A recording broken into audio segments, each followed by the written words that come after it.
నమస్తే. ప్రస్తుతం మన స్టూడియోలో ప్రముఖ ఆధ్యాత్మికవేత్త, ఆస్ట్రాలజర్ రవిశంకర్ శర్మ గారు ఉన్నారు. గురువుగారితో మాట్లాడేద్దాం. నమస్కారం గురు. నమస్తే అండి. మే 14 నుంచి జూన్ 1, 2020 వరకు కూడా గురుగ్రహ సంచారం జరగబోతోంది. మరి ఈ కారణంగా కుంభరాశి వారికి ఎలా ఉండబోతుంది, ఎలాంటి ఫలితాలు ఉండబోతున్నాయి గురువుగారు? కుంభరాశి వారికి ఈ యొక్క గురుగ్రహ సంచారం చాలా రిలీఫ్ అనేది వస్తుంది.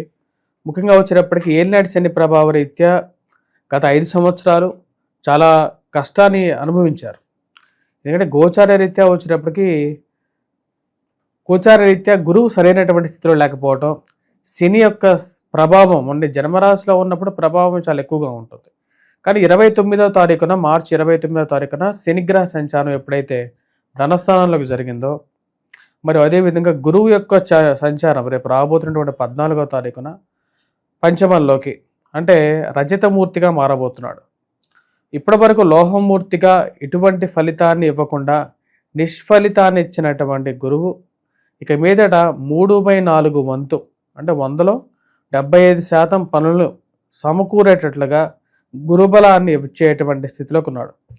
ఏవైతే కొన్ని గృహాలు కానీ కట్టాలని చెప్పి కట్టలేకుండా మధ్యలో ఆగిపోవటానికి కారకంగా గతంలో జరిగినటువంటి కొన్ని పనులు, సరైనటువంటి సమయానికి ముందుకు జరగకుండా ఆగిపోయినటువంటి కొన్ని పనులు, వివాహాది శుభకార్యాలు చేయాలి అని చెప్పి చేయలేకుండా ఆగిపోయినటువంటి పనులు, సంతాన సంబంధం గురించి సంతానం గురించి ఎక్కువగా ఆలోచించేటువంటి ఆలుమగలు ఉన్నటువంటి కొన్ని పరిణామాలు ఏవైతే గతంలో జరిగాయో వాటి నుంచి కొంచెం రిలీఫ్ అనేది పొందగలుగుతారు.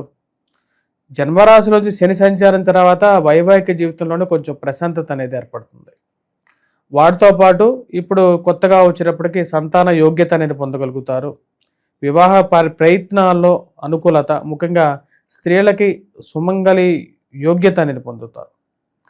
ఈ రాశిలో ఉండేటువంటి వారికి వచ్చేటప్పటికి నవంబర్ రాబోతున్నటువంటి మే 14 నుండి మరియు అదేవిధంగా అక్టోబర్ 18వ తారీఖు వరకు కూడా ఈ యొక్క రాశి వారికి రజతమూర్తిగా గురువు ఉంటాడు. ఎందుకంటే ఈ సంవత్సరం గురువు 2 రాశుల్లో ఉండబోతున్నాడు. ఈయన రాబోయే 8 సంవత్సరాలు కూడా అదేవిధంగా 8 సంవత్సరాలు 2 రాశుల్లో ఉంటూ ఉంటాడు, ముందు వెనకలా ఉంటూ ఉంటాడు. మే 14 నుండి అక్టోబర్ 18 వరకు తను 3/4 వంతు శుభ ఫలితాలు ఇస్తూ రజతమూర్తిగా ఉంటాడు. తదుపరి అక్టోబర్ 18వ తారీఖు నుండి మళ్ళీ తిరిగి అంటే డిసెంబర్ 5వ తారీఖు వరకు కూడా, డిసెంబర్ 5వ తారీఖు కన్నా చెప్పండి నవంబర్ 11వ తారీఖు వరకు చెప్పచ్చు, ఆ యొక్క కొంచెం కాలం మటుకు ఈ రాశి వారికి మళ్ళీ తిరిగి తను తామ్రమూర్తిగా ఉంటాడు. అంటే 1/4 వంతు శుభ ఫలితాన్ని, 3/4% కొద్దిగా అశుభ ఫలితాన్ని ఇస్తాడనమాట. కానీ ఈ సంవత్సరం మనం చూసినట్లయితే మనం ఇనీషియల్గా అంటే ఉగాది సంవత్సరం ఆరంభంలో వీళ్ళకి ఆదాయ వ్యయాలు సరిసమానంగా ఉన్నాయన్నమాట. మరి ఖర్చుకారకుడు ఎవరు? శని యొక్క స్థితి బాగానే ఉంది కంపేరేటివ్గా గత సంవత్సరంతో పోల్చుకుంటే.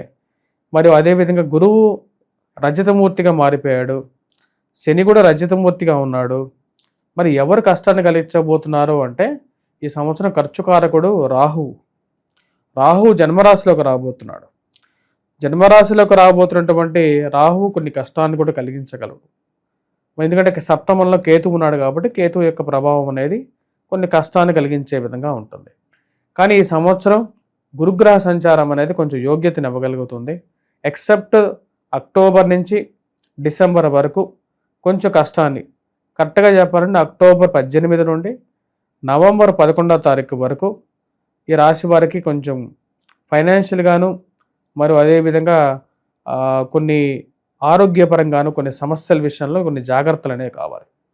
మిగతా మనం చూసుకున్నట్లయితే మొత్తం 8 నెలల కాలం అంటే సంవత్సరంలో 8 నెలల కాలం ఆరోగ్యంలో అనుకూలత, వయోవృద్ధులకి కూడా ఆరోగ్యపరంగా రికవరీ అనేది ఉంటుంది. పుస్తకరంగ ముద్రణలో ఉన్నటువంటి వారు చదువుకోవాలని చెప్పి కొత్త కోర్సులు నేర్చుకోవాలని చెప్పి ఆలోచనలు కలగటం విద్యార్థులకు అనుకూలంగా ఉంటుంది. విద్యా సంస్థల్లో పనిచేస్తున్నటువంటి వారు విద్యార్థులు బాగా విద్యా విషయంలో బాగా రాణించగలుగుతారు. మరి విద్యా సంస్థల్లో పనిచేస్తున్నటువంటి వారు కూడా బాగా రాణించగలుగుతారు. వీరందరితో పాటు స్కూల్ మేనేజ్మెంట్స్ వారికి కూడా కొంచెం లాభదాయకంగా ఉండేటువంటి విషయం. కొత్తగా గృహం కొనుక్కోవాలనుకున్నటువంటి వారికి అనుకూలంగా ఉంటుంది. వాహనం కొనుక్కోవడం జరుగుతుంది. సెకండ్ హ్యాండ్ వాహనం మీద, ఇంటి మీద కొంచెం దృష్టి అనేది కేంద్రీకరించే విధంగా ఉంటుంది. ఏదో ఒకటి గృహం అనేది ఏర్పరచుకోగలుగుతారు. గూడు అనేది నెరవేరుతుంది. వీటితో పాటు పంటల యందు లాభాన్ని పొందగలుగుతారు. వ్యవసాయ వృద్ధి అనేది ఉంటుంది. ఈ సంవత్సరం 10 రూపాయలు సంపాదించగలుగుతారు. మరియు అదేవిధంగా నూతన ఉద్యోగ ప్రయత్నాలు ఆరంభించడం జరుగుతుంది. ఆ ఉద్యోగాల్లో కొంచెం ఎక్కువగా ఇంక్రిమెంట్ రావటం, ప్రమోషన్స్ గురించి ప్రయత్నాలు అనేది ఆరంభించుతారు. వాటిలో కూడా విజయాన్ని సాధించగలుగుతారు. ఈ రాశిలో ఉండేటువంటి వారికి ముఖ్యంగా సంతానం గురించి ఎవరైతే ప్రయత్నాలు చేస్తున్నారో వాటిలో కొంచెం ఒక పాజిటివ్నెస్ అనేది కూడా ఈ యొక్క పీరియడ్లో జరగడానికి ఆస్కారం అనేది గోచరిస్తూ ఉన్నది. వీటన్నిటితో పాటు ఈ యొక్క సంవత్సరం మనం గమనించినట్లయితే ఈ రాశిలో వారికి ముఖ్యంగా సుమంగళ యోగం అనేది ఉంది. అంటే వివాహం జరగటానికి కుంభరాశి వారికి సరైనటువంటి సమయంగా కూడా చెప్పవచ్చు. ఇంట్లో శుభకార్యం జరగటం అనేది ఒక మంచి పరిణామంగా గోచరిస్తూ ఉన్నది. శుభకార్యంతో పాటు ఈ యొక్క రాబోతున్నటువంటి ఈ యొక్క సంవత్సరం ఈ రాశి వారికి ముఖ్యంగా బంధువులు, స్నేహితులతో సత్సంబంధాలు అనేది ఏర్పరచుకోగలుగుతారు. కొత్త గృహం కొనుక్కోవాలని చెప్పిన విధంగానే అది వాళ్ళ మనసులో ఉన్నటువంటి కళ అనేది నెరవేరుతుంది. రాజకీయ నాయకులు ఎవరైతే రాజకీయంగా ఎదగడానికి చేస్తున్నటువంటి ప్రయత్నాల్లో లాభాలు పొందగలుగుతారు. ఈ సంవత్సరం వ్యాపార రంగంలో అడుగు పెట్టాలి అని చెప్పి కొన్ని ఆలోచనలు చేస్తున్నటువంటి వారికి వ్యాపార పరంగా కూడా కొంచెం అనుకూలంగా ఉంటుంది. కాకపోతే స్టీల్ అనేది అంతగా పనికిరాదు. స్టీల్ మెటల్ టచ్ చేయొద్దు. ఎందుకంటే ఈ సంవత్సరం కూడా రాబోతున్నటువంటి 2 సంవత్సరాలు కూడా ఇంకా ఏలినాటి శని ప్రభావం ఉంది. అది అంతగా కలిసి రాదు. మరి వాటితో పాటు ఈ రాశి వారికి ముఖ్యంగా వచ్చేటప్పటికి గోల్డ్ అనేది బాగా కలిసి వస్తుంది. గోల్డ్ బిజినెస్ కానీ లేకుండా ఆర్నమెంటల్ బిజినెస్ కానీ బాగా కలిసి వస్తుంది. పుస్తకాల షాపుల వాళ్ళకి బాగా కలిసి వస్తుంది. కాఫీ, టీ హోటల్స్ రన్ చేసేటువంటి వారికి బాగా కలిసి వచ్చే విధంగా ఉంటుంది.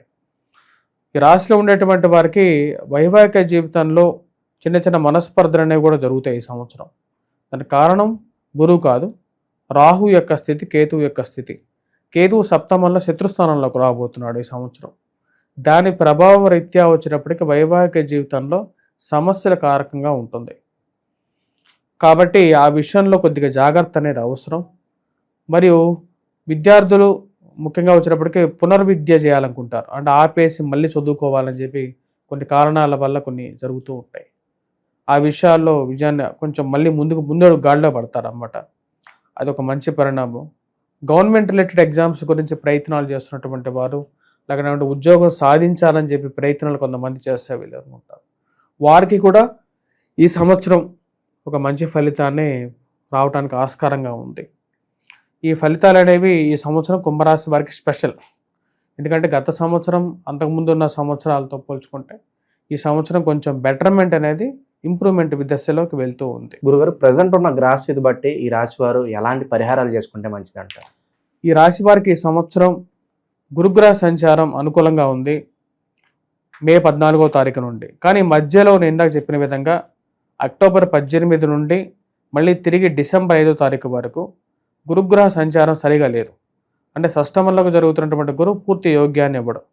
కాబట్టి ఈ రాశి వారు ముఖ్యంగా ఎటువంటి పరిహారం చేసుకోవాలంటే మేధా దక్షిణామూర్తి శ్లోకాన్ని పఠించడం, వటవృక్షం కింద దీపారాధన చేయటం, ప్రదక్షిణ చేయటం, మరి వాటితో పాటు వీరు మేధా దక్షిణామూర్తిని శ్లోకాన్ని పఠించడం, మరియు ఎవరైనా ధరించాలనుకుంటే మటుకు పుష్యరాగాన్ని ధరించండి.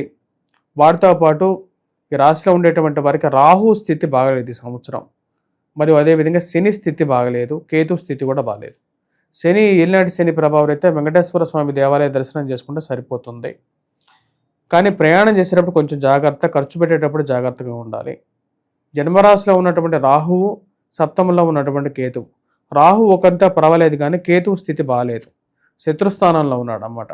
సో కేతువుకి వినాయకుడిని పూజించడం, రాహుకి దుర్గాదేవిని పూజించడం అనేది మంచి ఫలితాలు ఇవ్వగలుగుతుంది రాశి వారికి. ముఖ్యంగా ఖర్చు విషయంలో జాగ్రత్త అనేది అవసరం. గురుగ్రహ సంచారం కారణంగా కుంభరాశి వారికి ఏ విధంగా ఉంటుంది, ఎలాంటి జాగ్రత్తలు తీసుకోవాలి, మీ మాటలో చాలా బాగా వివరించారు గురుగారు. ధన్యవాదాలు.